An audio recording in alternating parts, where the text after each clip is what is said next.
And you've seen him on Always Sunny in Philadelphia. Ladies and gentlemen, give it up for Adam Harrington!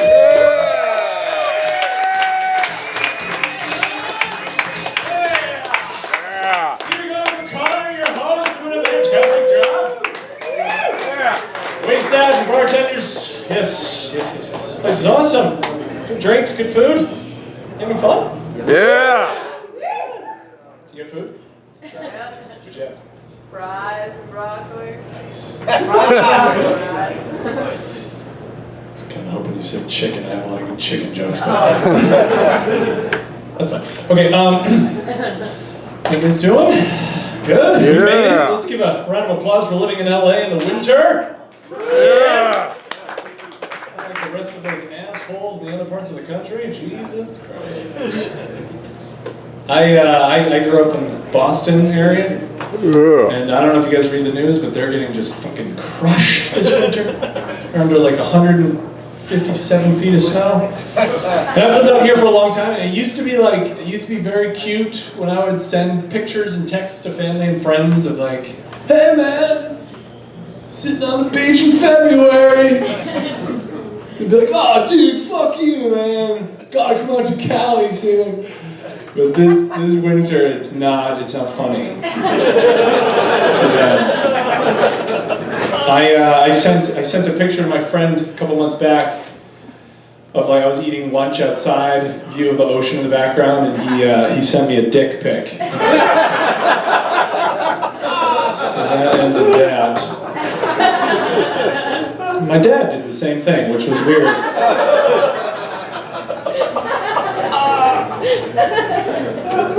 But it's scary. It's scary. It's like a little too hot. Maybe it's a little. I don't know. Have you heard like the NASA scientist was reading on the news a little bit ago? Like they're predicting a mega drought for the next 35 years here. 35 years of a fucking mega drought. And like I've been thinking about this for the last since I've heard all that. And like what can we do? Like, what can I do as an individual? What can I do as a citizen of the state and of this region? Like, what should I live here? Maybe I should move back east. Maybe I should raise family here. Should I petition my congressman? I don't know. And I was thinking about all these things during my 20-minute shower, and like,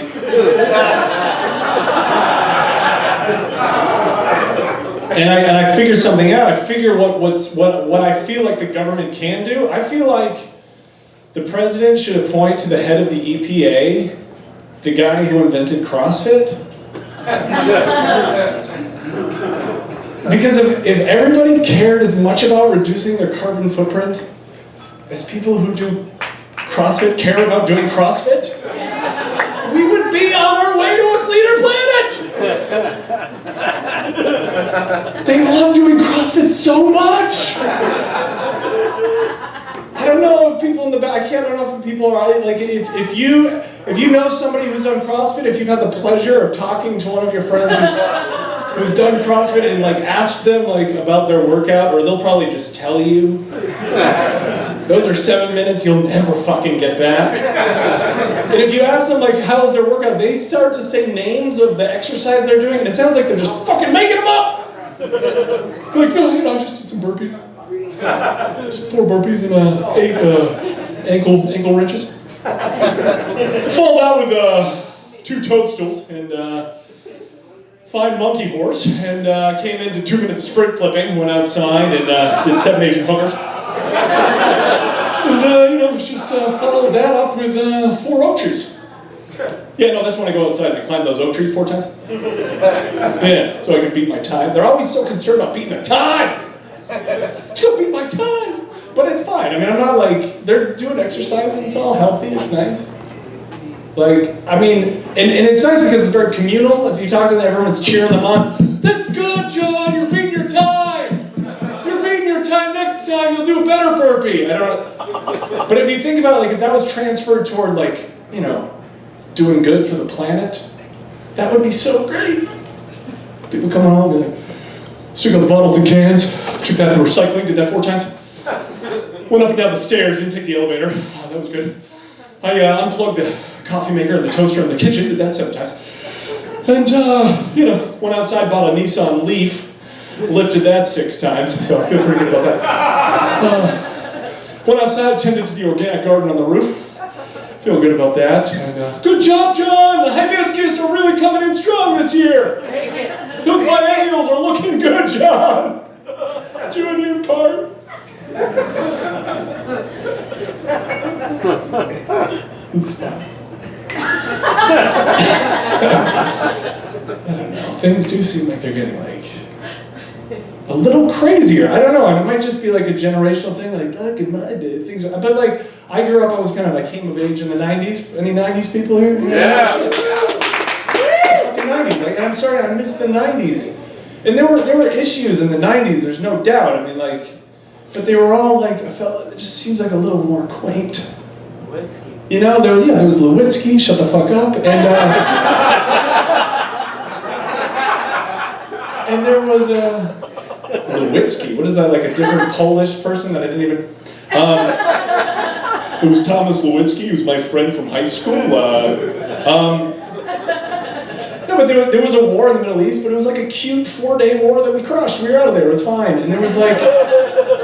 And there were little societal problems, yes, there were, but nothing that couldn't be fixed with like a NBC's More You Know or an after-school special. I miss fucking MTV videos.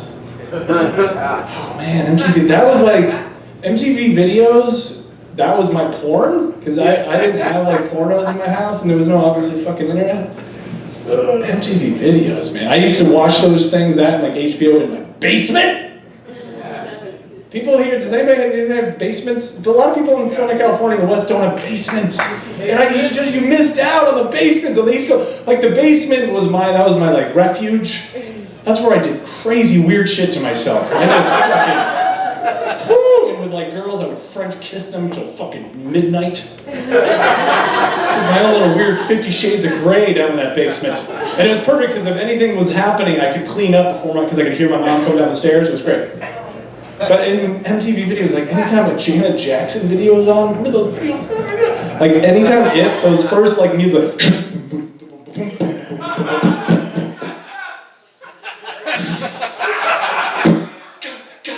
I literally my dick would be out. I'd just be fucking going to town on myself. I couldn't even. It was like a Pavlovian just. And like, even my friends, if they were watching TV with me, they'd be like, "You're good, 5 minutes, we'll be back." And they knew.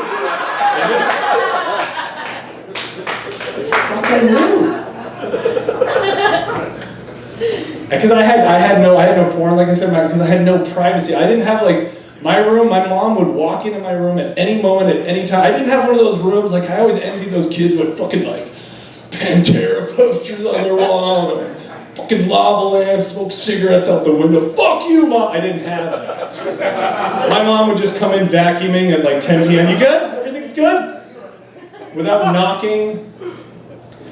That actually did stop at one point because at one point I kind of, I wasn't in the basement. I kind of went to town myself in my room, and I was caught. Anybody ever been caught? That is not. It was the word. Like I just got out of the shower, completely happy with my naked 16-year-old self. On my bed, and at the foot of my bed, I had one of those 90s stereos, with like a 1200 disc changer. It's all Red Hot Chili Peppers and Jane's Addiction albums. And I was just on my bed thinking, because it was all about imagination. I didn't have MTV in my room, that was in the basement, so I was thinking about things. I was thinking about like my biology lab partner, I don't even remember, Julie Sacchetti. She was a figure skater. I might have just been thinking about her. Just having a great time. And so enjoying the freedom that is that. And my mom just walks right the fuck in, and I'm lying down naked, completely naked. And she walked in the door, and I swear I did the fastest ever, the fastest sit-up that's ever been done. If it were a film, it would be like the editor cut out frames. I just was down in the bed, there's still naked, very naked. My mom just did she couldn't go anywhere. She was frozen, just did like a,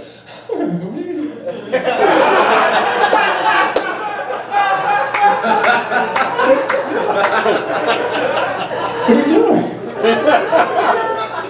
And I just, in the stereo, I just started.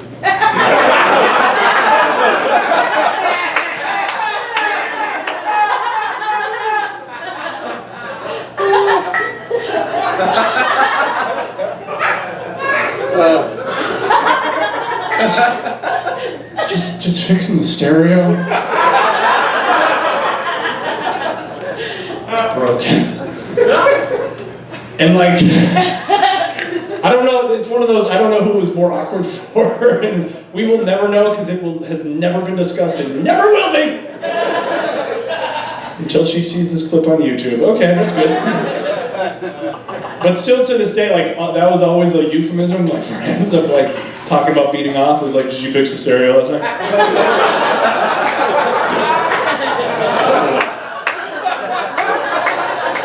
Fix the stereo like 12 times. Yeah, that's it.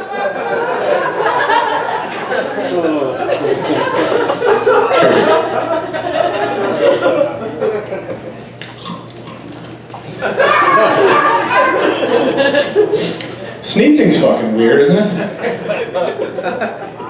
Isn't it? Sneezing's a little weird. I think it's the weirdest bodily function. It is, and it's not like the sneeze itself. It's like that lead up, that preamble, that like prologue leads up to the sneeze. Because there's no other bodily function where there is that like that lead up. I mean, you like when you fart, you just fucking fart. You just do it. I mean, unless you're like 12 and you're like, I'm farting. But like you burp. But like the sneeze, there's that whole and it doesn't matter what's going on in your life at that moment. You're done. Those 7 seconds is frozen. You have to deal with that. And even the people around you too. Like you can be having a conversation. You ever have a conversation with your friends, just shooting the shit, talking about sports or whatever the fuck. You're like, dude, yeah, my bracket is still in it. Yeah, no, I got Kentucky. Oh, Brian's got a sneeze.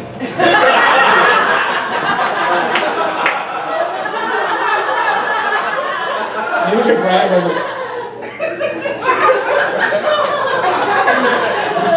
and then he lets it go, and then you figure out like what sound does Brian make when he sneezes. And that's the thing, every sneeze is like different.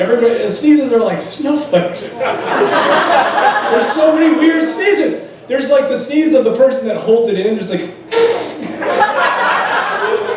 they're purposely giving themselves an aneurysm. I always look at people like that who sneeze like that, and I honestly think I'm like, that person was probably like beaten as a child.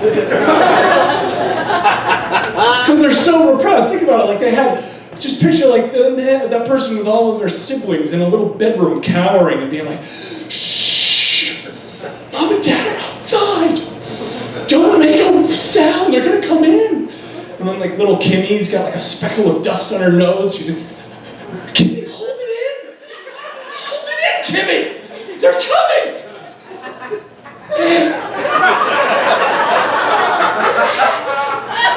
Look at me. It's so weird. And then there's the people that just fucking let it out and don't give a shit. Like when you're in a public place and you hear like a flip up. Did they let dogs in this fucking restaurant? That's crazy. I look at people like that and I'm like, oh, that person has no parents. That person was raised by animals.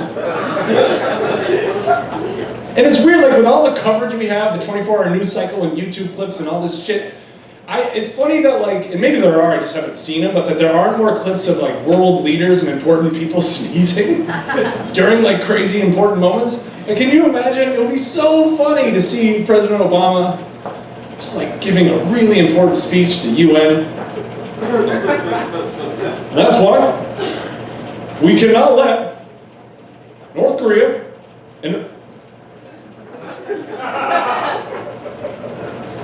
hold on. We cannot let North Korea or Iraq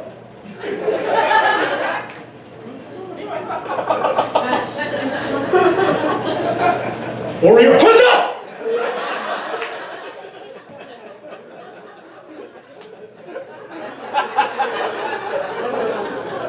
President Obama was raised by animals. I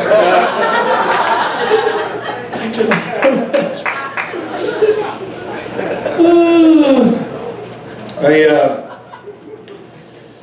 I have one of those, thank you for laughing at my jokes, because it makes me feel special. I appreciate that. I do. It makes me feel special being up here, because a lot of times I don't feel that special. I have one of those faces. I think that like people think that I look like everybody they've ever fucking known. You look like me. I used to teach middle school. I used to substitute teach middle school, and these little fucking kids would always be like, you look like Tony Hawk, mister.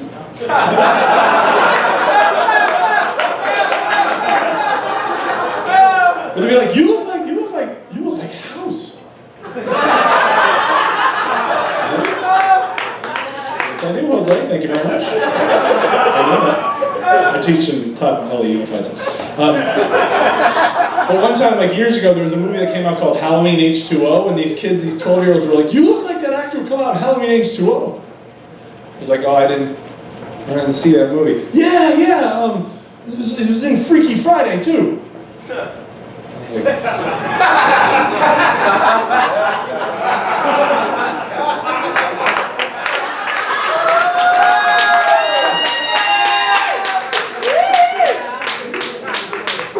Jamie Lee Curtis? Yeah, you look like Jamie Lee Curtis. Jamie Lee may or may not have a penis, so that's fine. I'm okay with that. I have I'm dating a girl now, which is fun. That's exciting. Yeah. And it's fun. Like I used to think that I didn't have a type, really, like a physical type. And I still don't know exactly what my exact type is because I've dated all different types of women. But I have realized recently what is not my type. And they're girls who order ranch with their pizza. And I'm sorry if you're one of these girls out here, but go fuck yourself. I work occasionally at this pizza place in Santa Monica that's open really late, comes in, drunk people come in at 3 in the morning, order pizza. And by the way, I work at all these jobs just as like a case study as a comedian. I mean, I'm killing it. I don't need the job, I don't need the money. But yeah, these fucking girls come in and they're just wasted. They have the whole deal here. They got the pants and they're just like, can I get you a the pizza? Yep, it's a pizza place. Great, see, I told you. How's your night going? Good? We Ubered it here. We Ubered out here. How perfect is that word Uber though for all the fucking assholes that take it? We Ubered out. We taking Uber. Here. Can I get 17 slices of pizza? Sure, yeah, we can bring out 17 slices of pizza. And this is where it changes. They'll like then talk to their friends, maybe go sit at the table. And then once I bring the pizza out, I never see their face. And then once the pizza's laying on the table, it just, can I get some ranch?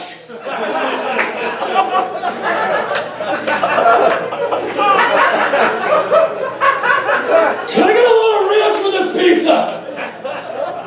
They turn into these fucking ranch whore monsters. This one time, just recently, this is a true story. This is like last week, I brought it to this girl, I brought her like 3 things of ranch. She's like, I'm gonna need more ranch. Cause I'm a ranchaholic.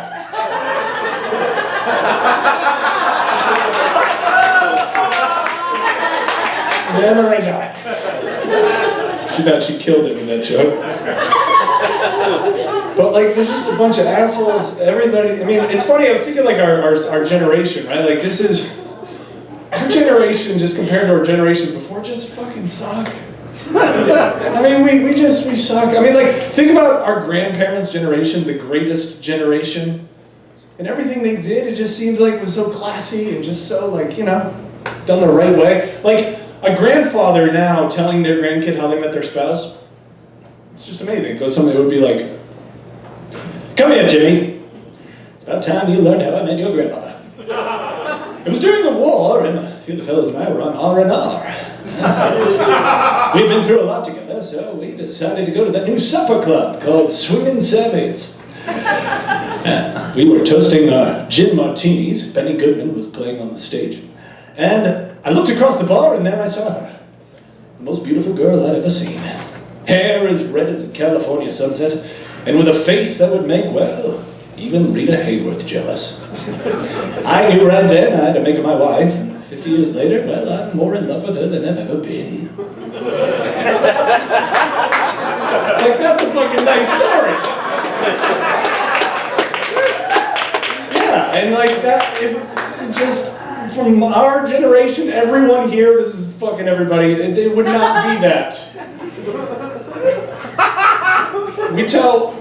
We're gonna tell our grandkids how we met our spouses would be like, come here, Timmy. It's about time you learned how I met your grandmother. I was at my buddy Steve's bachelor party in Vegas. We had just been getting some lap dances from some ladies of the night in our hotel room. And the boys and I had been through a lot together, so we decided to meet these chicks we met on Tinder. And we Ubered it to the strip, went to this new club called Wet. 2 Chainz was blasting on the speaker.